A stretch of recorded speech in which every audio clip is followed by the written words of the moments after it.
Hello बच्चों, let's see the question. In the given figure, M is parallel to N and P is parallel to Q. If angle A is 75 degree, then prove that angle 2 is equals to 1 plus 1 upon 3 of a right angle. So first of all, अगर हम अपने की concept की तरफ बात करते हैं तो हमारा की कॉन्सेप्ट क्या होगा? The key concept is the first key concept. जो पहला की कॉन्सेप्ट हमारा ये होगा क्या? If m is parallel to n, अगर कोई line m is parallel to n है, then corresponding angle exist. Corresponding angle exist मतलब वहां पे करस्पॉन्डिंग एंगल का सॉल्यूशंस क्रिएट करेगा. उसी के साथ साथ अगर कोई लाइन जस्ट लाइक से if m is parallel to n है and p is also parallel to q, again then also, तो भी करस्पॉन्डिंग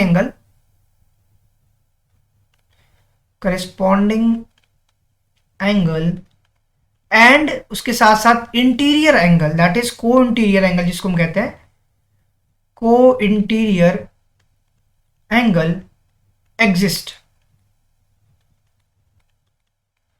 सो लेट्स ऑल, अगर आप अपने क्वेश्चंस की तरफ बात करते हैं तो what I will get, let's say in the given figure, इस फिगर की अगर मैं बात करूं, इस फिगर में अगर हम देखें, लेट्स से मैं इस पर्टिकुलर एंगल को मैं अगर 3 मान लूं, लेट कर लेते हैं this point is my 3.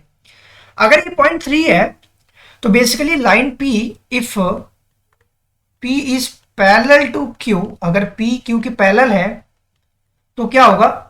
Angle 1 जो होगा एंगल 3 के बराबर होगा. और वो ऐसा क्यों हो रहा है? Because of the corresponding angle. Corresponding angle की वजह से मेरा 1 जो है वो एंगल 3 के बराबर होगा, क्योंकि दो लाइंस आपस में पैरेलल है. सिमिलरली आपको दिया गया है क्या? एंगल 175 है. इट मींस दैट एंगल 3 की जो वैल्यू होगी वो भी मेरी 75 डिग्री होगी, क्योंकि एंगल 1 इज 75 मेंशन्ड है. Now we know that since basically हमारा m जो है वो n के पैरेलल है. अगर m is parallel to n है, इसका मतलब ये हुआ कि मैं अगर 2 और 3 की बात करूं, एंगल 2 प्लस एंगल 3 का जो समेशन होगा वो बेसिकली 180 डिग्री होगा. और ऐसा क्यों होगा? क्योंकि वो हमारा को इंटीरियर एंगल फॉर्म कर रहा है. दैट इज वाई वो हमारा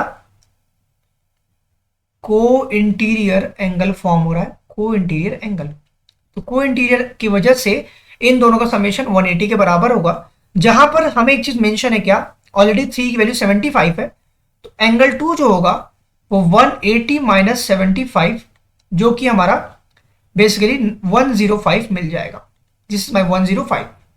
तो 105 डिग्री जो आई मेरी एंगल 2 की वैल्यू आ गई. Now come to the point. अब हम लेते हैं आरएचएस साइड. अपने क्वेश्चंस के हिसाब से आरएचएस साइड जो हमें दिया है angle 1 plus 1 upon 3 of a right angle triangle. Of a right angle means होता है 90 डिग्री, तो 1/3 of 90 degree. It means that अगर मैं वैल्यू पुट करता हूं, 1 की वैल्यू ऑलरेडी मेंशन्ड है व्हाट? 75 plus 1/3 of 90 degree. तो हमें क्या मिलेगा? इस 30 से कैंसिल आउट, तो मिलेगा क्या? 75 प्लस 30 विल बिकम 105. ये 105 जो है बेसिकली मेरा एलएचएस हो गया. इसका मतलब क्या हुआ? मैंने आरएचएस लिया, आरएचएस 105 आया और एलएचएस मेरा ऑलरेडी 2 दिया था, तो इस 2 का मेरा आंसर यहां से 105 से क्लियर हो गया. I hope this is clear to you all. Thank you very much for watching this video.